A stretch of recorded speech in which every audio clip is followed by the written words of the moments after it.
Hello and welcome back to Horror Boys. This is the #1 horror movie podcast in all of downtown Kentucky's YouTube channel. I am your host, I guess, I don't know, Austin, joined as always by Chris and Isaiah. And we are the Horror Boys. I don't know why I gave myself a title this time. It felt weird. I don't know why I did it. I just did it. And I me and Isaiah are co-hosts. Whoa. You guys are guests. Austin is our dear leader. That's the thing is, I was at a moment where, in the moment, I was like, I am the one who reads off all the notes. He is the one. I kind of do host this podcast. He does be that. I consider both of you equals in it. But realistically, I do all the work, and you guys just give your opinions, and that's awesome, and I need that. But I deserve all the credit.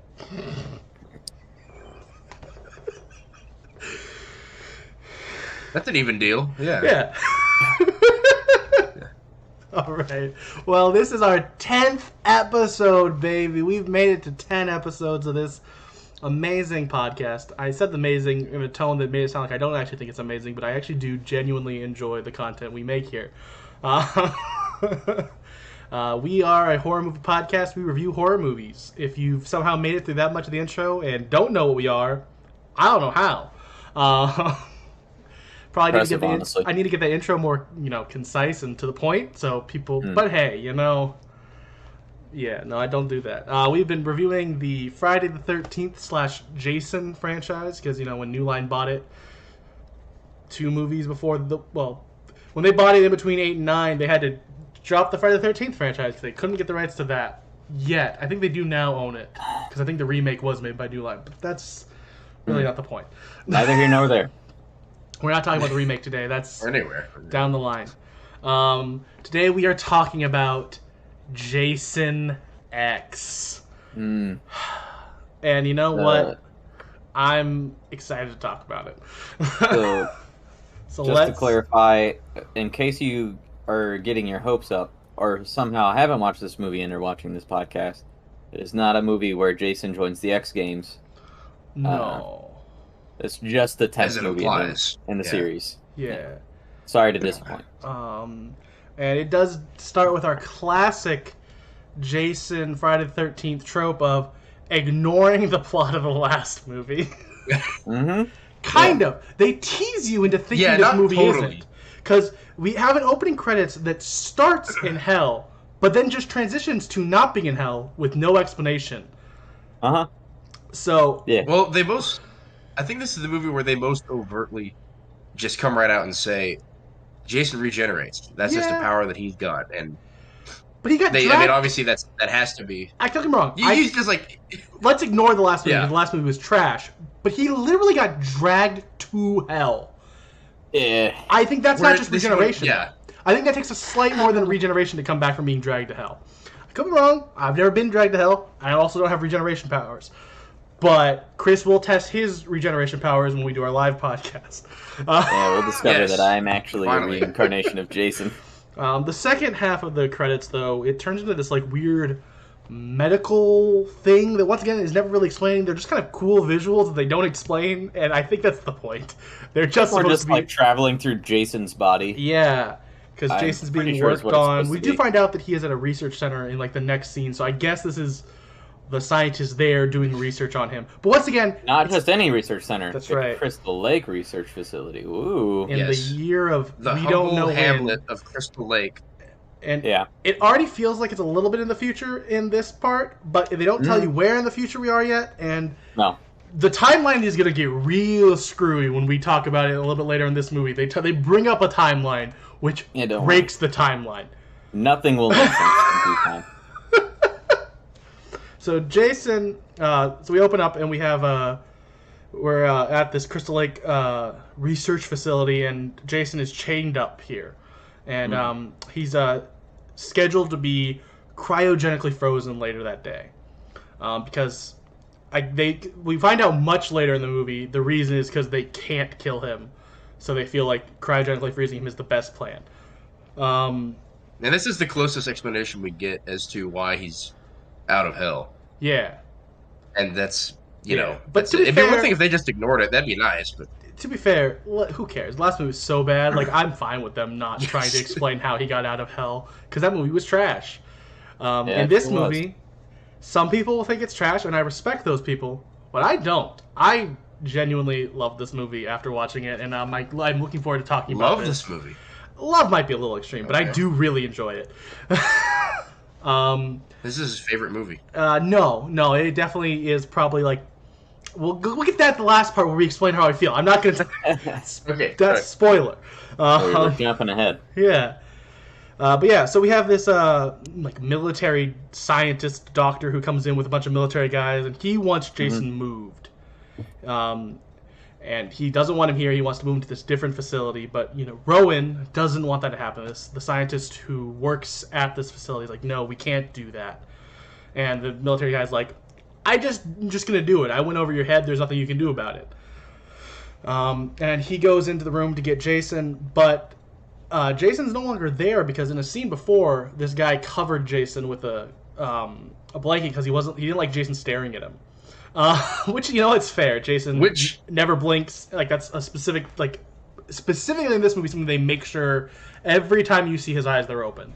There is never once he blinks.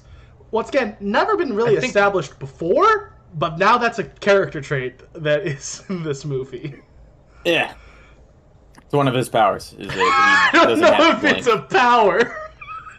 Yeah. Constant eye moisture is one of his powers. Well, it's a part of his regeneration. Yeah, it's just part of regeneration. His eye is actually, drying out, constantly but then immediately healing itself.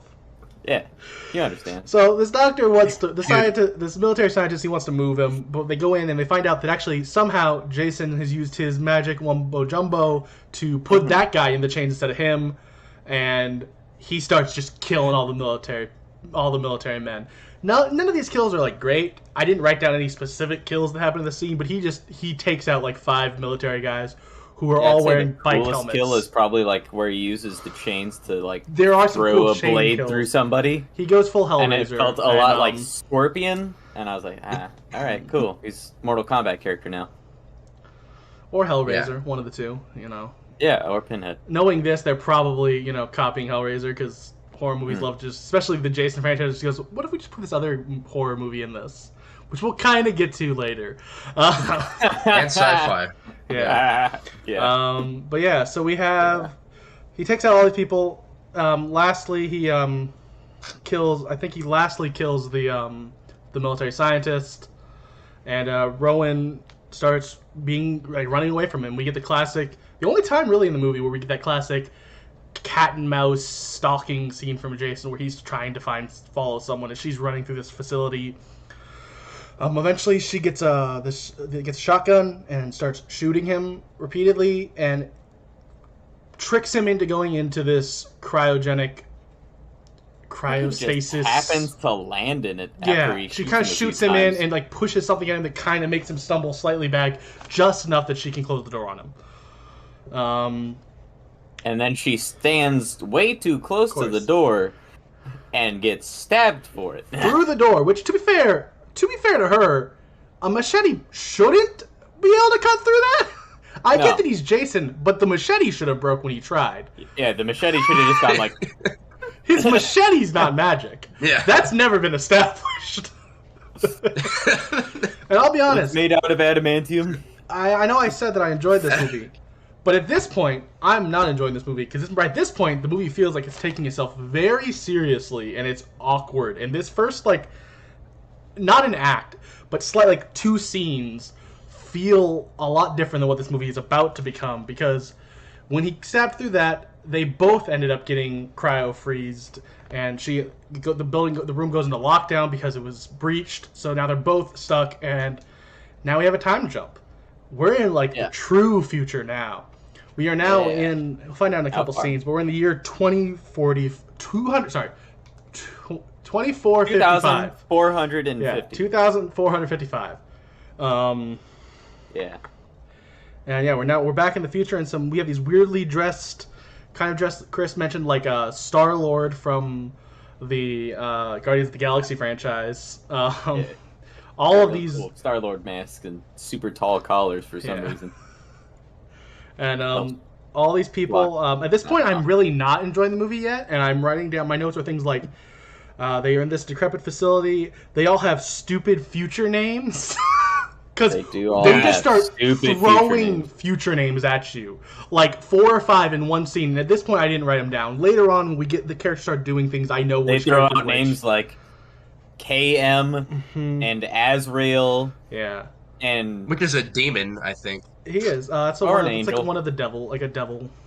Yeah. Yeah. It's unsure. But yeah, Azrael. It's that jumped among other names. And a KM, who we later find out is a cyborg. Yeah. Well, she's an android. Yeah, that's what I meant. She's just a robot. Yeah. She's an android. Which is the old one. Is she an android? It depends on which sci-fi you're in, if she's an android or not, because the definition of android changes in different sci-fi.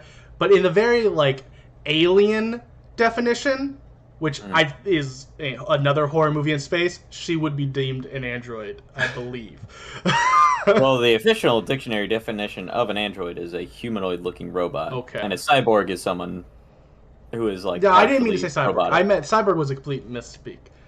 I remember at some other point in my life there was this big discourse on if someone was an android or not, and I was like, okay, whatever. So I just want to clarify. Definitely an android. I'm just clarifying. I think she's an android, and she's definitely, at least according to the Alien franchise, she would be an android. Okay. But yeah, then Azrael is an idiot and gets his arm chopped off by Jason's frozen machete. Jason accidentally, in his completely dead and frozen state, chops somebody's arm off. Yeah. His machete's just razor sharp all the time. He's unstoppable, yeah. It's magic. The machete is the magic. It is. Machete is magic.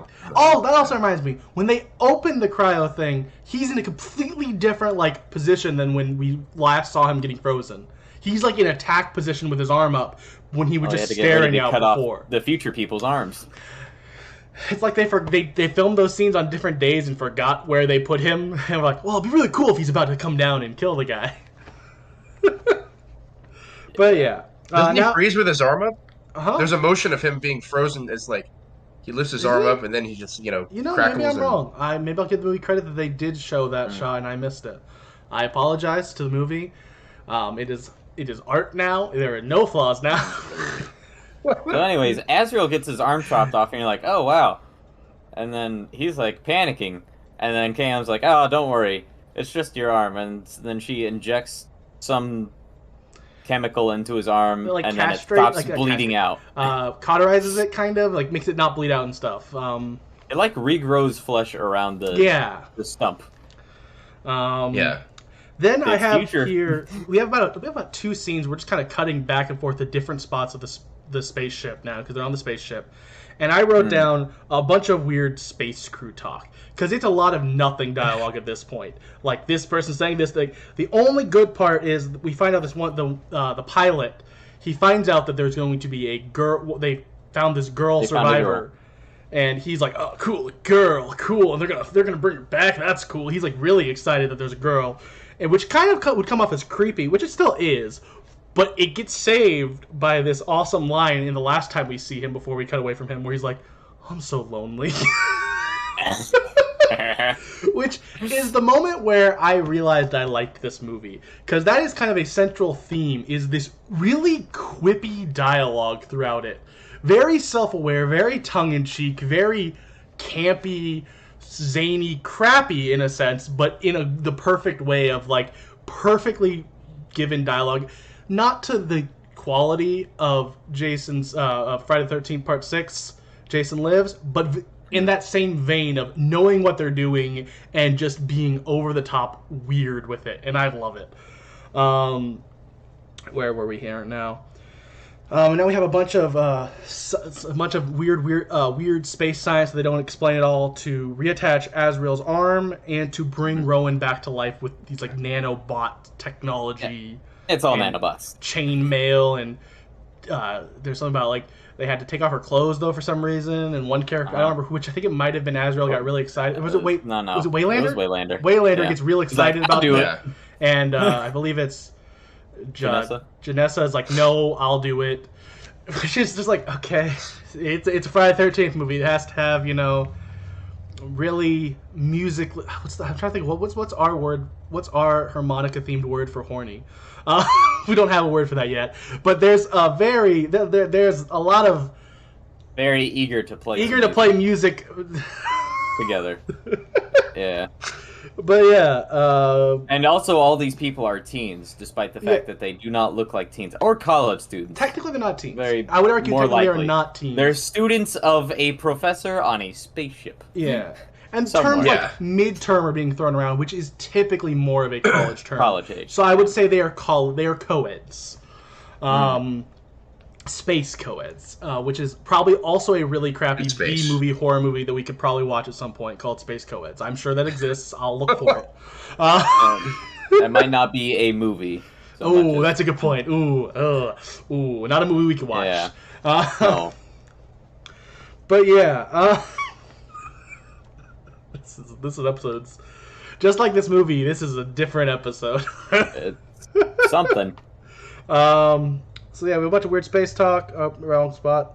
Oh, then I wrote down here in this next line after Rowan comes back to life, so many weird names. Because we get another, 10 names thrown at us of, Canis and, all these other weird ones that I can't even remember off the top of my head. I'll remember when I read them. Yeah. Now we cut back to, I believe it's Adrian, who is, she's doing stuff with, what the crap are their names? Oh. Stony and girl. Kinsa. It's Kinsa. I remember her name comes up later. I found it. Stony and Kinsa. They're being real eager to play music and not eager to play the harmonica. Yeah, they're not doing their science. And they're eager about, but it's like they're eager about Jason. Yeah. And, Jason's got a big harmonica. Yeah. Oh, they make a comment about his super tiny brain, and then the other girl's like, "Well, I bet he's got a harmonica the size of a horse." Yeah, dude, it's very much Friday the 13th still. These are generic, eager to play music teens. Head empty. Yeah, so Adrian is kind of a red herring here. She seems the most level-headed, so she sends them off. She kind of feels like what could be a final girl. Spoiler, she's not. She's actually the first to die. But we'll get to that in a moment. Of the final. Yeah. Yeah. But yeah, she removes Jason's bad eye, and then for some reason. Yeah, for some reason. And then we cut back and forth between the teams working on. Oh, sorry, Rowan's actually not back yet. I spoke a little too soon because we're cutting back and forth between the team who's trying to bring Rowan back and the team and her working on Jason. We cut back to Rowan, who wakes up and she finds out that they're in the year 2455, and she's a little taken aback by that because we find out a little bit later that that's 450 years after they say 450 years, which doesn't even line up with her own dialogue, so it's I guess roughly 450 years. Mm-hmm. But yeah, Rowan finds out that then we have this professor who is telling this guy, I don't believe he ever gets a name, this buyer or something, this shady. He's like an old decrepit dude who's laying in bed, probably bedridden. And he's trying to black teeth. Yeah, and the professor's skeezy merchant of some kind. Yeah, and the professor's trying to sell him these two findings they have in Rowan and Jason. And at first the guy's like, "Why would I care? You know how many people you brought back from? How many people are out there? There's hundreds of them. Oh, but she's been dead for 450 years. That's so much more than the 250 tops we have out there." And he's like, no one's going to care. But then he mentions that the other one's name is Jason Voorhees. And he's like, oh, well, that guy, he killed 200 people. We could probably get some money off of him for the right buyer. And we're like, oh, okay, so the professor wants to sell Jason. Yep. Then we cut to... hard on cash. Yeah. Because he's hard on cash. Because they do say that. Why? But here's the thing. It doesn't matter. Because, spoiler, it's don't call it Friday the 13th movie because they don't own that rights. But it's that movie. So every character pretty much is gonna die, so especially the creeps. So then we come back to Adrian, who cuts off Jason's mask. He's like, "Ugh, no wonder you wear this," and puts it back on him. Yeah, I don't understand the abuse of Jason in this, because it's one thing if they're stunning him, but she doesn't even examine his eye. She's like, "And that goes in the trash," and she just lops some skin off around his face. She's like, "All right, that was for nothing." Just puts the mask. I don't understand it. Well, I think she puts the weird, goopy eye in the cryo sink. Yeah, because there's a cryo sink for some reason. The cryo sink. To be fair, I do think they are. She is keeping all the stuff. She is the one, and with the way they've established her character in the couple scenes we've seen of her, I think she is taking this job seriously of dissecting him. Yeah, she's the nerd. You're right, but even though she's not, she's the nerd for. I guess she's the nerd. Yeah. Now we have what I'm going to describe as the most awkward, off-putting scene in the whole franchise, which is the Professor and Janessa have a harmonica kind of playing scene, which is different and weird, and I'm not going to, shame anyone for what they're into. There's some tongs involved, and wearing the traditional lingerie clothing of a different gender. And also, he's her professor, which, even if we ignore the just objectively slightly weird things he's into, he's also a creep. But this is actually her midterm, apparently, is this. So she passed, so good for her. Moving right along. We have Jason, who's thawing, and goo is dripping all over the floor now. It's just a cool shot. The goo really never matters. It kind of, once again, like a lot of things in this franchise, they throw a little too much time staring at it to make you think it matters, but it's just to show that he's thawing. Oh, dude, the goo matters. I'm sorry, the goo matters, absolutely. Jason is like this swamp creature. Yeah, I think so. Oh. Jason is like this creature from the old world, from the swamp, and especially even more so in 450 years in the future, he's this primordial thing. Right. And then he's landing in the sanitary, clinical, antiseptic science room, and everything's all organized and clean until, Jason starts spewing. This is why I love having you on this podcast, because that's a really nice perspective that I did not consider. And I'm very okay. That's you have swayed me on that. I know I've swayed you on me talking about my love for some of these movies that make you go, that movie wasn't bad. So I'm glad you swayed me on something for once. You made me feels weird that. What's her name? Vanessa? What is it? Adrian? Adrian. Yeah. She looks back multiple times, and it's very clear that there's, goo dripping off the side of the table. And she just doesn't do anything about it. Yeah. Doesn't seem to care. She keeps hearing his, sounds being made from him thawing, and she's just like, yep. Goo on the floor, completely normal. Just another Tuesday with goo on the floor. Yeah. It's fair. She could be thinking more goo. Just gonna have to clean that up later, as always. It's routine to have floor goo when you unfreeze the corpses. It happens. It's a common thing, actually. But then we cut to after that we cut to KM, who we find out at this point is an android. You can kind of tell, they kind of hint at it, but this is where they confirm it. Oh yeah. And she wants boobs.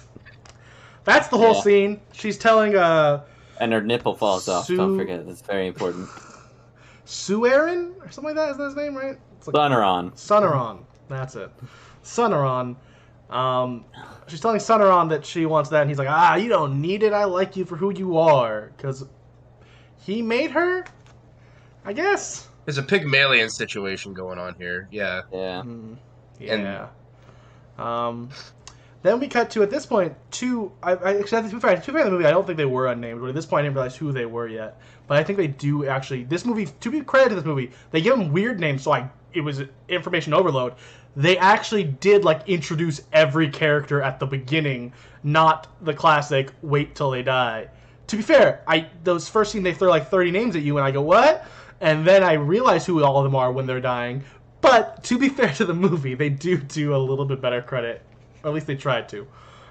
We have Stoney and Kinsa they're starting to play some harmonica, and we cut back and forth between them and Jason. Jason, he's still thawing, and I think this is the point where Adrian starts like noticing sounds from behind her, looks back and nothing's happening. She's like, all right. And we cut back and forth to the harmonica scene and this, and then Jason eventually turns around. Jason's not there. He's right behind her, and he kills her by putting her in that cryo sink Chris mentioned and freezes her face. Excellent death. Smashing her face, and it shatters everywhere. And then, which, to be fair, that would have been enough. That could have been enough. They could have just had him smash it and move on, and not shown the viscera of her head that was left. But he pulls the arm back to show the hole where her head once was. So, good on the movie. That was cool. And something else, too, about this scene is that, we learn later how, as you put it, they know what they're doing when it comes to how Jason works and the tropes and everything. When they, we'll get to that. But with this scene, as you mentioned, they go back and forth. And I think, are we meant to understand that, the harmonica is kindling his lust for blood again? This is I think quickening Jason's body. I think that was looks definitely between all these different scenes of harmonica playing. Yeah. And then he's just slowly coming back to life. And he sits up right after one of the more graphic shots of them showing the harmonica, and you're like, no, you were definitely right. That is definitely, I feel at the very least hinted at, if not outright said, this is what you're supposed to take from this. But yeah, so he kills Adrian, who, is one of the few, smart, decent characters in the movie. So they just kill her immediately, of course. Boring. So then we go to the professor who's in the room with having a conversation with Rowan. It's very expositional. Normally I would just write exposition and skip past it. But Rowan has this one line that just infuriated me, because we kind of teased that a little bit earlier in the video. This is that moment where we find out this movie doesn't know its own timeline at all, because she mentions that the first time they executed Jason was back in 2008, which doesn't fit with the timeline of us knowing the first time he died, as well as knowing where they found them, because this is 450 years in the future, which you could maybe chalk up to, they mean roughly 450 years. But Isaiah, you were telling me offline about something you realized. When they first go down the little expedition into the cryogenic chamber, the android lady says, they've been here for precisely 4.55 centuries. And so I feel like the whole timeline roughness could have been explained by, it's about 4.5 centuries, or whatnot. But instead, they've got the android saying they have been here exactly 455 years, and the year is 2,455. Which means which, to be fair, it being set in that first scene being set in 2000 kind of makes sense, because that's when the movie was made. That would have been fair. Other than they did already kind of make that scene feel kind of futuristic, which kind of made it need to be at least a couple years in the future. But either way, the whirlwind future of 2008. And spoiler alert, they don't completely retcon the timeline though, because later on in this movie they mention 1980 being an important year. So yeah, I'll be honest. I've said I like this movie, but this part really infuriates me, because it just makes no sense. Why does it make you so angry, though? Because it's the simple things. It's one thing when you make a bad movie. It's another thing when you make a bad movie because you weren't paying attention. This wasn't we didn't have the budget. We didn't do that. You just didn't pay attention to your own lines in the movie. Even when they retcon... But if you stop to pay attention... Yeah, but if you just stop paying attention, then you're not angry anymore. We're reviewing this. I have to pay attention. I have to write down notes. I have to pay attention. So I notice when they do things like that. Yeah. Cool. Now we we cut back to a scene where I didn't write pretty much anything other than two characters' names because... You know what? Hold on. I'm not ready to move on yet, actually. Oh, okay. So now that you say all that, what it comes down to is lazy writing, which in a lot of the other parts of the movie, the writing is like very fun and quippy. And so it feels like the amount they paid attention to, like, making stupid throwaway jokes versus, actually making anything in the movie make sense was not exactly balanced. No. At all. And it's not like it would have been hard. It would have just been like, oh yeah, it was back in 1998 that we first started doing those tests, or, anything. Or just saying, we found them 400 years ago, or they got frozen 400 years. Yeah. There was 25 years ago. Yeah. Anything. They could have just picked a year that made sense for the other dialogue in the movie, but they didn't. Nope. Why would they? But yeah. So we cut back to a scene where I think it's just kind of like one of those more kind of like characters talking to each other scenes. And this is where I first realized the names of the characters. I can't remember how to pronounce his name. Sunaran? Sunaran and Janessa. This is when I first realized, oh, that's those characters' names, because it was very obvious in this scene who they were. But nothing actually of note happens in the scene. I just wrote down their names. Then we cut to Jason, who is showing up at the harmonica room for earlier, and he kills Stoney, but for some reason, like, drags Stoney out of the room, leaving Kinsa. I had to flip to when we say I wrote her name, because at this point I just wrote harmonica girl. Yeah, he, like, stabs Stoney and then pulls the machete out of the other side of him. Yeah, it was really cool death. Like, it was cool, but he pulls him out of the room for some reason, rather than killing her. Yeah. I thought that was weird. Decided against it. I remember it seemed like, I was encouraged, thinking like, oh, okay, Jason's gonna hide some bodies again. Like, yes. He kind of, seemed like that was something they've been ignoring. He does move a couple bodies around later. To be fair to Jason, he brings back, like, we'll get to it. There's actually a moment where he, like, moves a body just for, like, a joke.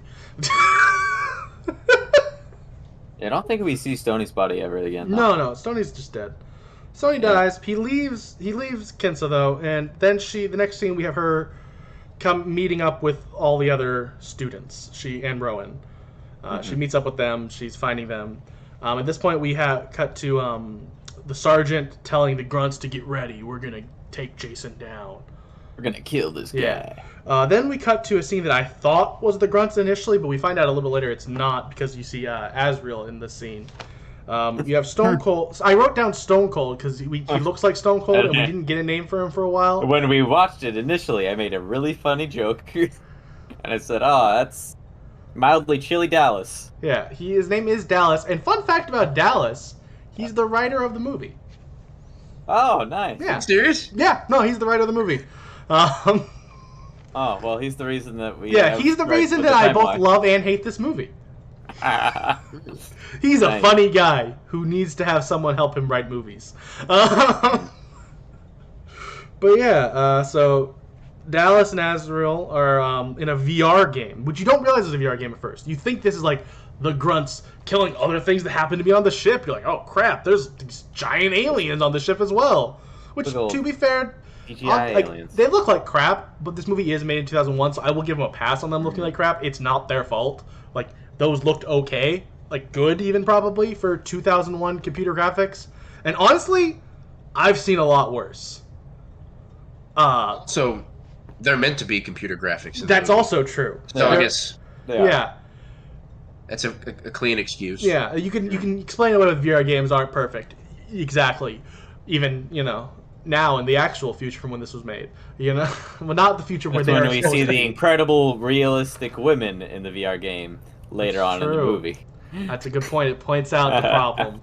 They should look better. But also, me and Chris on a different video series we watch other movies for this other series we do, and we watched Spy Kids 3, which comes out like 5 years later, and everything looks 10 times worse. So I will much worse. I'll even it's give impressive, this, really. I'll give this movie some credit. These characters don't look that bad. Like even these aliens aren't that bad.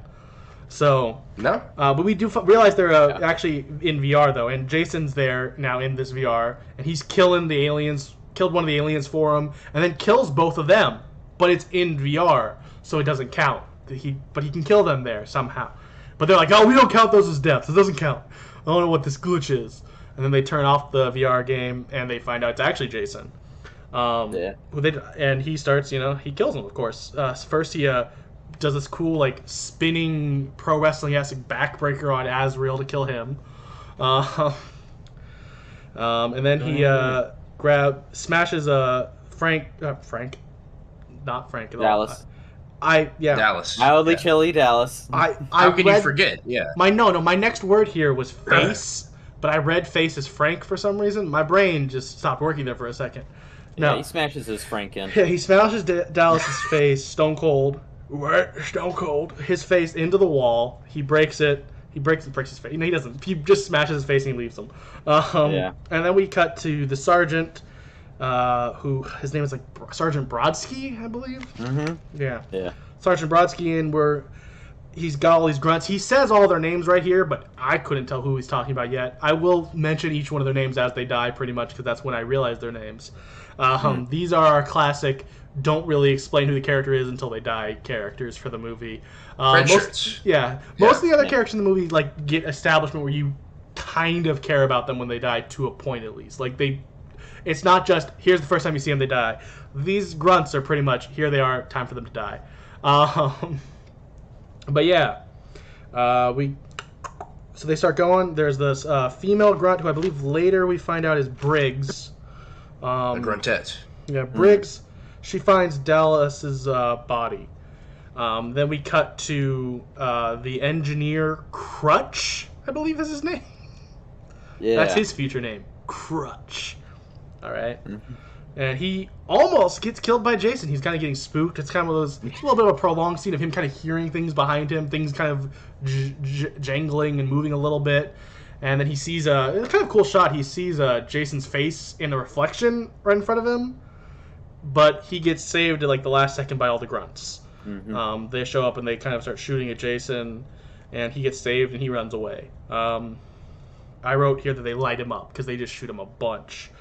But Jason, obviously bullets mean nothing to him for the most part. Except when he gets knocked back. Yeah, so completely knocked down by. So he gets away, and they kind of all start chasing him, and we have a scene where they're all kind of just looking for him, and they all break off looking for him, and the first one who finds him is Sven, who gets his neck snapped. Then we have there's a line where the sergeant tells Condor to go to the air, so he's up one level. Condor, go airborne. Yeah, go airborne, Condor. And Condor tries to hand-to-hand like karate fight Jason for some reason. Didn't have a gun, didn't use a weapon or anything. I believe he has a giant gun. Yeah, he's a BFG as they refer to it. And but instead he decides to use his hand. He decides to like kick him. And of course that doesn't work. So Jason throws him off this little balcony, not balcony. What's the word? Like rafters? Throws him off the rafters. Yeah. Catwalk. There's a lot of names for this kind of area. Onto a drill. He throws him onto this drill. And there's actually a really cool shot where we kind of cut back to it. This drill bit where he's slowly spinning around it, falling further down. Which, I was like, all right, that's funny. All right. And it fascinates Jason, too. Yeah, Jason's like, walk away from the explosion, Jason. He's just like, yeah. I've never killed someone with a drill before. It's the little things. I've killed 200 men. Never once have I thrown them on a drill. This is different. I like it. It was a big drill, too. It was a really big drill. Then Sarge and Briggs and Gecko. Gecko. Yep, that's Gecko. They're the ones who are together. He's with the two female grunts. There is also a male grunt, who I don't believe ever gets a name, or if he did, I never heard it. I don't remember his name, but so he's with them, and they're looking for Jason still. Briggs, she finds Condor, and she says he's screwed, which is a really great line. Yeah. Because Brodsky asked the status of Condor. And she's like, and they find him. Yeah. It's so good. I love it. This movie is so crap, but in the best way. I want to make sure it's clear. This movie is not good, but I love it. Yeah. We cut to Gecko, who gets her neck slit by Jason, and she kind of stays alive for a while, and kind of stumbles over and finds the male grunt, who he sees her and he sees her die, and then he also starts shooting up Jason and kind of pushes back onto this weird meat hook spike thing, and he gets him there and he shoots him in the kneecaps a couple times, and his arm, he shoots him a bunch and is like, oh, he's fine, I got him. And Sarge is like, hey, don't take your eyes off of him. And then they immediately cut to him not looking at him, being like, he's fine, I got this. Yeah, he's not going anywhere. He's not going anywhere. And then he cuts him in twain. Right into, he is now two people. He has leg half and body half. We never see the leg half, actually. But Jason just lifts himself off the meat hook and is like, all right, well. Yeah, Jason doesn't care because it's nothing to him. And so yeah, we eventually see the male grunt crawling, cut in half. And then we cut to Briggs, we cut to Sarge, who then sees that meat hook fly in with Briggs on it. I don't know when she got put on the hook, but she did at some point, and now she's on the hook. That's her death. She's on the meat hook, and now the sergeant kind of runs away for a little bit. He kind of stops at a wall and is like, oh, they're all gone. He realizes they're all gone. He's having that moment, and he gets stabbed by Jason from behind, and he's like, it'll take more than a poke in the ribs to take out an old dog like me. And then he gets stabbed again, and he's like, and he says, that'll do it. It's around this point. I already know and I like this movie. I think this is the point where I realized, oh, I love this. This is amazing. It might have been this, or it was the Condor's screwed line. One of the two got me. It's like, oh, okay, this movie knows what it is. This is quippy one-liners and death scenes, and I'm fine with that. In space. Jason's in space. Just accept it. That's how it is. Yes. Yeah. And he leaves him, and it's very sad. Sarge is dead here. He's left for dead. Best character. Then we have Crutch, who is reuniting with the students, and they contact the pilot Lou and are like, "Hey, can you get us to the place?" He's like, "Oh yeah, no, we're here." And then he sees. Wait, I'm missing a scene.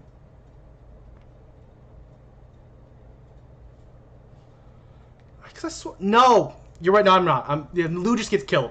Lou gets killed off screen, and I was confusing this with a scene later with Crutch in the bridge, and was like, "But wait, someone else had to die before that scene could happen," because I was thinking of the wrong scene. That's on me. My bad. No, yeah, pilot just dies. Nothing really that crazy happens in that scene. He just gets killed, caught him off screen. You see the blood. We find out later that it's a gruesome death, but at this point, grisly death. Yeah. At this point, all we see is some blood splatter on the buttons and stuff. And I think what makes that so effective at this point is that we're all the point of view is down below with the students and the professor and whatnot. Yeah. And then they just okay, all right, we're here at the place, and then they just see it on the screen, the ship just plowing into it. Yeah. Blowing up the space station conveniently made of glass. There's a great big space explosion and everything. Yeah. And space explosions that definitely happen in space. To be fair,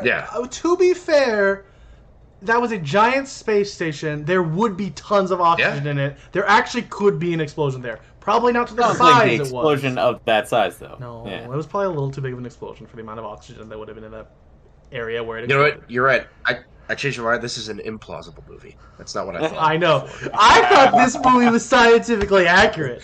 I thought Jason X was real. Yeah. Sorry. But yeah, so they crash through Solaris, running all the way through it to the other side, and they destroy Solaris. Everyone on that space station is dead now. They're we can still turn around. And then they look in the rear view mirror, I guess, and then it's just exploding violently. Yeah. There's a YouTube series called The Kill Count, and I need to watch this episode because I'm curious how many deaths he attributes to that scene. Because Jason truly just killed thousands of people probably in that one scene, taking his kill count from 200 something to now like thousands plus the 200 something. Yeah. Because he destroyed that space station. It's exploded now. He killed basically the equivalent of a town of people. Yeah, and we cut with one go. Mm-hmm. Yeah. We cut back to the science room, like where all the students have been this whole time. I don't really know which room it's supposed to be. It's not the bridge. It kind of looks like a bridge from like a Star Trek. It is the lab, yeah. But so yeah, we have that. They cut back to them, and they're all kind of like, "Oh no, what are we gonna do now?" And then they hear Jason at the door, and they all scream with some of the worst like scream acting I've ever seen in a movie. It is rough. Like I genuinely actually like a lot of the actors in this movie, like the way they do a lot of their scenes. But this scene is like, oh gosh, none of you know how to scream on camera. But yeah, we've never been scared before. Yeah, what's scared like? But yeah, so he spooks them at the door, and then we get a classic Kane Hodder Jason jump through the glass. His classic jump through a thing, it explodes. It has happened literally, I think, in every movie that Kane Hodder has been in, and I love it every time. It's beautiful. I love Kane Hodder. I wish this wasn't the last time we get to see Kane Hodder. Oh. Not really? Again. What happened now? Don't know. Okay. Well, your voice is still here. All right. I just don't know what to tell you. All right. We're going to keep rolling. I guess spoiler for you guys who were listening and don't know, we had some technical issues earlier. And, where were we? All resolved. Yeah, so we had that cool, he jumps through the glass. Jumps through the glass. Uh-huh. And everyone but Professor Lowe escape. Runs away. They all run to a different room. Professor Lowe is stuck in that room. And the professor tries to, like, reason with Jason. Be like, I can get you money. I can get you famous. Please don't kill me. Oh, you just wanted your machete? Here's your machete. It's amazing. It's so bad. It's terrible. But I love every moment of it. And the professor gets killed off screen. Because he was trying to get to Jason. And then the survivors start to split up, preparing to leave in the shuttle. Crutch and Waylander head to the bridge. Sonoran and Cam go off together. I don't know what room they're even supposed to be in, but in that room they start kind of kissing and talking about their percent going up as they kiss. It's a weird scene. They're like, what's the odds of our survival? 12%. Yeah. He's like, you can't make it any higher. And then they make out, and it's like, well, our chances just went up to 50%. He's like, what if we take it to 100%? It's like, okay, so I guess maybe they play harmonica off screen. Or that's just his weird nerd talk about, upgrading her, as we're about to find out that she gets upgraded, and that's what takes their percent up?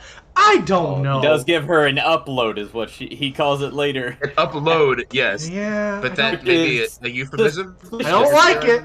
I don't like the implication. All right. No one does. But yeah, and then Janessa, Kinsa, and Rowan, they head towards the shuttle. But Rowan, she sees some movement. She sees someone that's alive, so she splits off of them, which you would assume would be the point where one of them is about to get killed. Like classic horror trope.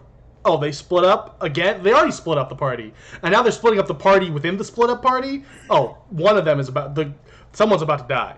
But surprisingly, no one dies from this split up. But yeah, so Rowan splits off because she finds someone. Then we cut to Crutch and Waylander, who make it to the bridge, and they find Lou's completely mangled body. Then we cut back to Rowan, who finds Sergeant Brodsky's he's still alive, and she lets them know, like, hey, he's still alive. Someone please come. I need help though. I can't get him on my own. And so Waylander is like, Waylander heads out to go help her, but when he gets there, Brodsky is gone. Where's Brodsky?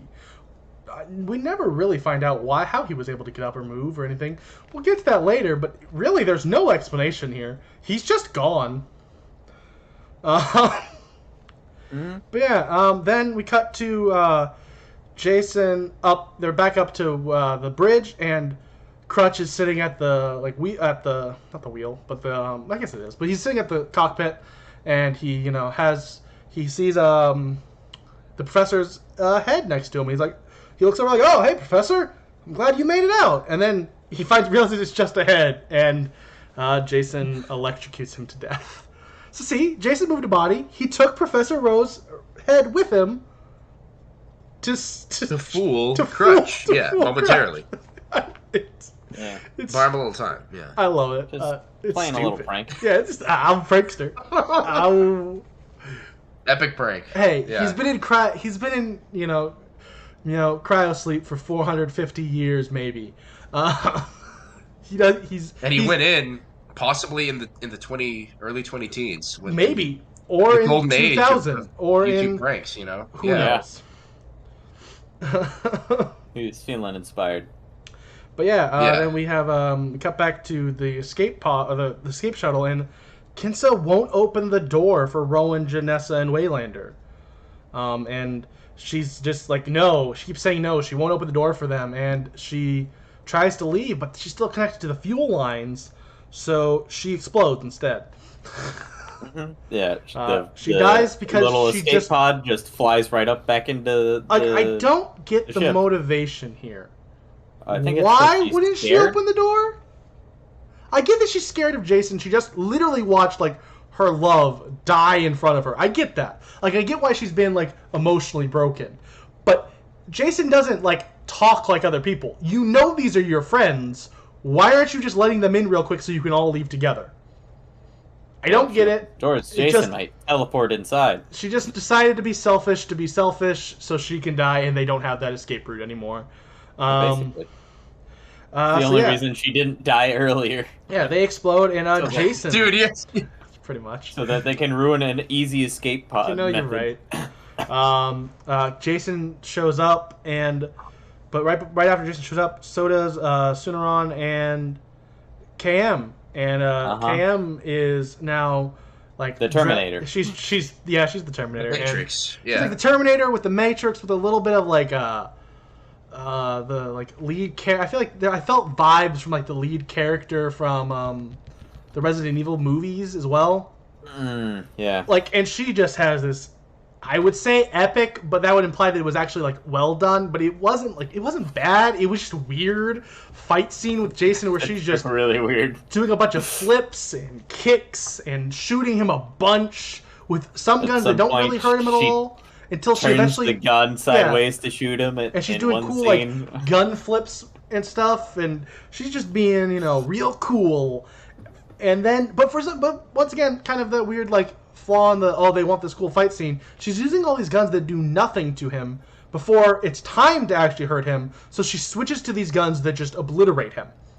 And she shoots off his arm. She shoots off his leg. She shoots a giant hole in his chest. And then a giant hole in his head. Yeah, she just shoots his head, blowing it up practically. From the chin up. Yeah. Yeah. Oh, also, sorry, during this fight, Brodsky shows up again and helps her, kind of. She says, I didn't actually need your help, but thanks, I guess. And we then find out that Waylander said, after this, she blows him up and she leaves him there. She leaves him in this room and they go off. And we find out that Waylander says Brodsky's going to be okay with, he's at 80%, with their technology, he's fine. Awesome. We didn't mention it here because it didn't really come across in note-taking wise. Brodsky so far the Sarge has been a great character. He's been one of the only characters who seemed with a head on his shoulders that made sense. Earlier, the professor tried to convince him to hey, don't kill Jason, and he's no. He's been completely one of the best characters maybe in the franchise. There's a scene where the professor tries to bribe him, and he's 100, 200, 300, 400, 500, and he's 500. And then he goes into the other, and he talks to the grunt, so he's well, I promised the professor I would bring back alive. So we'll bring back a leg so that we can say that we tried our hardest to. A little bit, yeah. Brodsky is amazing. I love Sarge. He's probably he might be the best character in the whole franchise. He is amazing. Followed, honestly, personally at least, very closely by Janessa. I really love Janessa in this movie as well. For different reasons, she's just really funny. Like, they give her a lot of good, like, quippy lines. But yeah. Where were we? So yeah, they get on hold with another ship who's going to come and save them, but it won't be able to get there in time. It's going to take them 45 minutes to get there. But Waylander's like, we only have 30 minutes. Don't even come. And then Janessa's like, don't listen to him. He's an idiot. Please come save us. Please save us. But then Rowan, because even though she knows nothing about future tech, just goes, well, why don't we just go to the other side of the ship? And they're like, well, we can't, because that part of the ship will still explode. She's like, well, why don't we just, like, not have those walkways that lop it off part of the ship? And they're like, I guess we could explode them.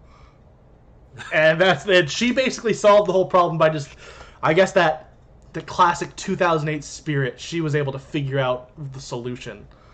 Yeah. Blow it up. Yeah. She didn't say to blow it up, to be fair. That's true. But yeah, so they get this idea to do that.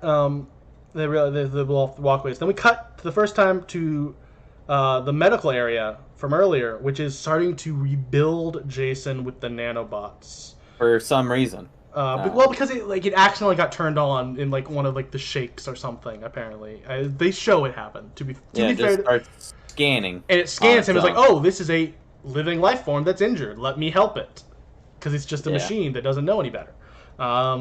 It starts helping him, and while this is happening, we're cutting back and forth to the survivors who are like setting up their little, explosives on all the tunnels. And we cut to him, and here he is.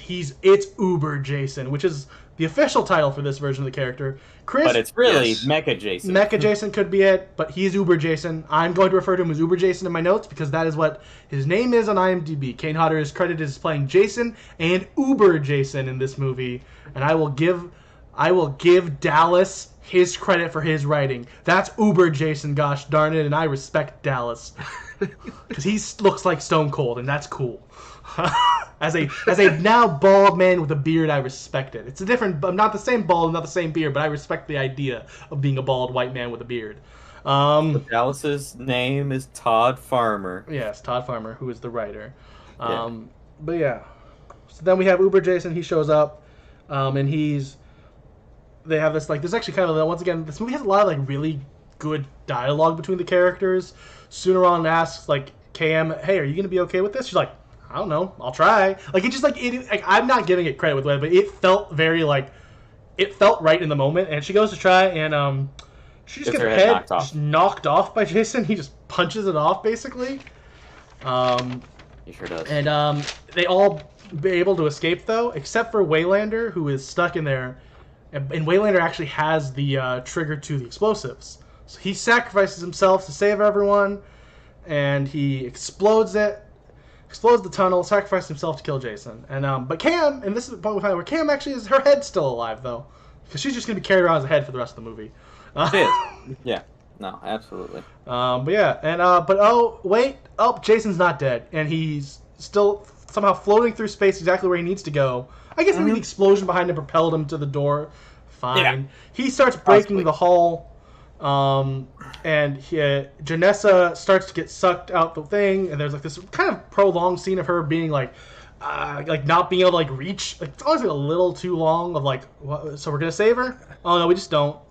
She could have just died quicker. She could have just thrown her last one-liner of the movie where she says, "This sucks on so many levels," and then died immediately. But instead, we decided to prolong it for a minute. Okay. And as someone who actually really enjoyed her character there, I was like, oh, cool, we're going to save Janessa. This is a fake-out death. And then we just still killed her, and I was like, why did we watch for a minute as they tried to grab her hand but couldn't? Okay. How did you feel about that line? It sucks on so many levels. I thought it was funny. I thought it was stupid. It's not good. I want to be clear. Nothing in this movie is good. It's just that, in my opinion, a lot of this movie is that perfect level of camp and crap that is funny. Yeah. It is funny. The line she has earlier when Jason corners everyone and before KM enters, and they're like, "What do we do now?" And she's like, "Well, just die, basically." Yeah, she's great. I love, she's given a lot of the reasons why I like this movie's dialogue. The weird, she knows what's her character feels like she knows what's going on. This movie isn't good by any means. I want to make sure it's clear. I don't think this movie is good, but it's one of my favorites because it's so bad. I love it. It is very bad. In a purposeful way. Yeah, and that's the thing. It knows it's bad, and it turns into, let's just make crappy one-liners the whole time, and let's all have the characters deliver them at the perfect time for those lines. Yeah. But yeah, then we have Sunaran, Brodsky, Rowan, and KM they're running from Uber Jason, but they can't make it to the Tiamat's escape shuttle because they have no power and they can't open the escape hatch. So Sergeant Brodsky, he says he's gonna go do this. Yeah, there's some letter. Gotta go do a spacewalk. There's some acronym for it that doesn't even add up. But then they say, oh well, that's what a spacewalk is, and I'm like, okay. He could have just called it a spacewalk, but he gave it some 3-letter acronym that I can't remember what it was. But it doesn't really. I'm sure there doesn't matter. I'm sure there are even way to break it down that makes it make sense. But it literally immediately Rowan's like, what does that mean? Because we're not supposed to know what it means. They're like, oh, that's a spacewalk. It's like, why didn't he just say that? Okay. While he's doing this, they're having a little bit of issue diverting the power to get it back there. So they decide that they need to create a diversion. And so when Uber Jason he shows up, they put him into the VR room, and they turn it into Crystal Lake 1908, or 1980, which So 1980. So this would be based off around the first time the first movie came out, which means all the other movies happened in this timeline still, which means he died for the first time. The hanging did happen before 2008, so the whole whatever. Yeah. But yeah, it's not like they retconned the timeline, which retcons are lame. But if they were doing that, fine. They wanted to make it fit. 2 girls load in. Yeah, we have 2 girls load in, and they're like, we want to smoke pot, drink beer, and play some premarital harmonica, and they take off their tops. And once again, it's so stupid, but in the perfect way of it knew what it was. Let's just have these characters literally show up. They're VR characters still, but they show up and just say the exact things to set off Jason. It's honestly that movie sucked really bad. But 9 had a very similar line with in the car with the main character Steven and the girl being like, oh, you guys gonna go out there and have premarital harmonica now that Jason's dead? This franchise, the New Line part of this franchise has realized the tropes and is having characters call them out in the movies, which I appreciate. It's kind of a meta commentary on it, which spoiler, the Scream is my favorite horror movie franchise, and so I love meta commentary on horror. So yeah. I love this scene, and we get a kind of a throwback to I think it's one of the deaths. I think it's 6's death. I think it's there's a sleeping bag beating. Sleeping bag kill, because the girls crawl into a sleeping bag and giggle up at Jason, and then it cuts back after a scene of Brodsky fixing the power, diverting the power. It's 7. It's 7. It's 7 because 7 it was cut to crap, even though it could have been a good movie if it wasn't. Yes. But yeah, so it's that. And then it cuts back to him smacking the girls with the other girl and they're laughing ow, ow. It's a VR simulation and they're not real. It's perfect. And then to end it, he smacks her into a tree. Yeah. And then they mention how impressive his killing capabilities are. Yeah. And then we cut right around that happens. The door opens, but there's an explosion that also happens that kind of shakes everyone. It also Jason also at that point notices Sunaran through the VR. Somehow he sees him, even though from his angle he shouldn't be able to. But he says, "I think he saw me," and he starts coming towards him. But they're able to all escape at the last possible second, and they all get onto the ship, but the explosion on their ship happens right before they get on the shuttle, so Jason and Sarge they're now dead. They're going to both be dead here. So they start drifting off, but oh no, Jason's not dead. He's floating towards them still. But out of nowhere, from the side, boom! Sarge just takes him out with a trajectory that makes no sense, but I don't care. It was funny. He tackles him last second, saves them, and they start crashing down to Earth. Hurtling towards Earth. Earth 2. Yeah, Earth 2. And they crash into a lake, and there's two onlooking teens who are like, oh, we should go check that out. And then we close with a shot of the lake. They close it with a shot of his mask in the lake. I'll start. I love this movie. Is it good? No. Do I love the quippy dialogue, the camp? Like, I think it. Do I like most of a lot of the kills are fun too? Like, I think it's stupid. There's no reason for this to be in space. Like, the whole reason it's in space is just because the writer, that's his one pitch. He walked into a room and said, Jason in space. And they're like, all right, yeah, let's do it. Spacing. Spacing, yeah. Space. And we got Jason in space, and it's Jason in space. There's a lot of sci-fi tropes. There's all the Friday the 13th tropes. I love it. I think it was hilarious. I think it's a weird movie where, like, we talk about, oh, it's so bad it's good, but it felt intentional, which typically if a movie's trying to be bad and good, it's not.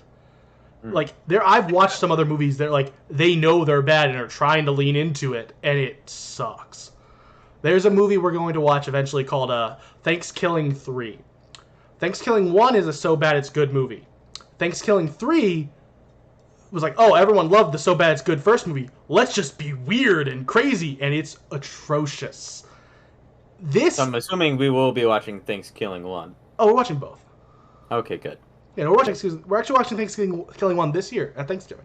I just wanted to make sure that, we had the lore. Yeah, no, we're watching Thanksgiving 1, and you might be like, why isn't there a Thanksgiving 2? We'll get to that when we get to that. That's not actually about today. The point is, I'm using that as an example of a horror movie that knew it was bad and tried to lean into it, and it was bad because of it. This movie felt like it knew what it was and was so campy and so bad that it was good, but it worked, in my opinion at least. I thought it was I thought it was a perfect stupid movie.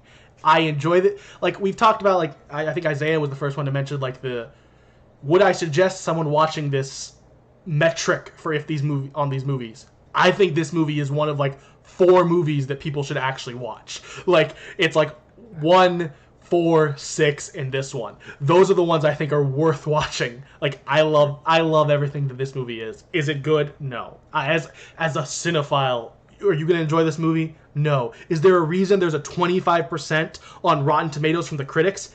Yes. And it deserves that.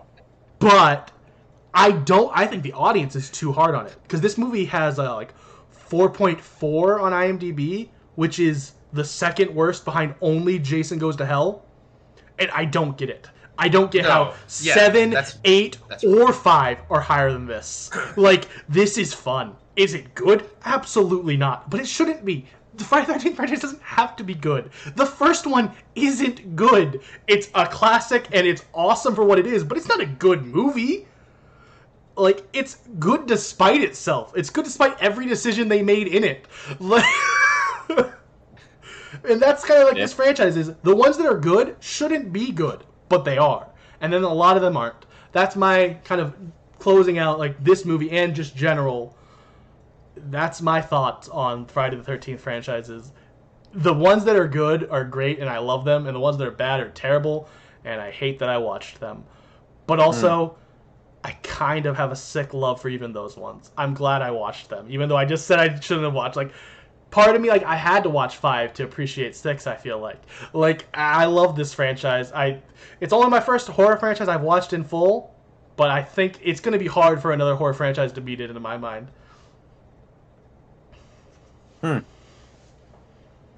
I will say that I was initially very worried as the movie started off, especially the beginning scenes. I was like, oh, I hate this movie already. Like, the whole as they're walking through the military facility, there's all this like political, like asserting my dominance here and boring conversation that I just couldn't care less about. And then after he kills all of the military people, and then Rowan picks up the shotgun, and Jason just lets her walk away for some reason. I was like, all right, cool. I'm going to hate this movie. This movie is going to suck. And it's taking itself way too seriously, and I'm not even going to have anything to laugh at. Here we go. And then, yeah, they got to space, things got real kooky, and they started throwing out those quippy one-liners, and it started to win me back slowly but surely. And I would say that overall, I did enjoy watching this movie. Was it good? Absolutely not. As you can tell from all the things we've said thus far. Not a good movie at all. But it is a fun time to watch. I would highly recommend it, watching it with other people, because it will be even more fun to make fun of. And to laugh at all those goofy dad jokes that they throw in there. Shout outs to Todd. But also points off for Todd for lazy writing in other parts. Points to Todd for looking like Stone Cold. Forgot that on there. Yeah. Use the points. Thank you, mildly chilly Dallas. Second best character behind Sarge. No, that's definitely to Janessa. But yeah, Janessa, then KM, specifically when she becomes the Terminator. And then when she becomes the head is also great. So yeah, that was a fun time. I enjoyed it.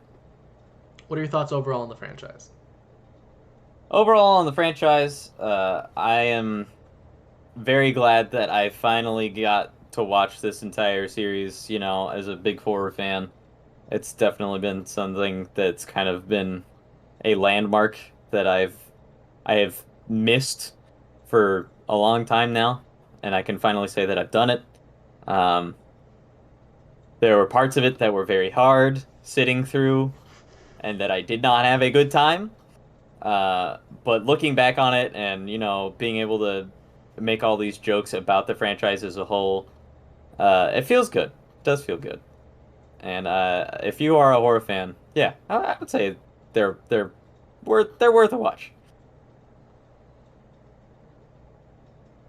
I agree with that outlook on the franchise. I agree with Austin's assessment of this movie, and so I won't repeat what y'all said about that, or just echo that. On that same note, I mean, I know this isn't the last time we're going to see Jason as a character on film. It is the last time we'll see King Honor, though.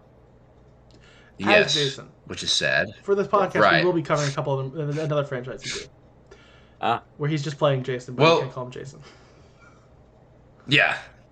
Look forward to the Hatchet series coming nonetheless, at some point. Well, I did not expect to think this when I even got through like a lot of the movie. Not even just the beginning, but a lot of it. But strangely and unexpectedly, I think Jason X is a good ending to the independent Friday the 13th series. And well, don't call it that. It's Jason X. They don't have the rights to it. Well, yeah. Oh, yeah. Sorry. You mean the Jason movies. Yeah, the Jason movies. That's right. Yeah. We all know for copyright reasons what I mean. But they do own the rights now. You're fine. I was just. Oh yeah, sorry. Okay, the Friday the 13th. I'm just messing with you. So with the first Friday the 13th TM movie, like Chris said, like Austin said, I thought like this isn't a good movie, you know. But somehow I'm just enthralled. I'm enthralled by it, and the luster grew with each passing movie, especially with the first few ones that felt so simple and primal, just all sit there in Crystal Lake with such a small basic plot.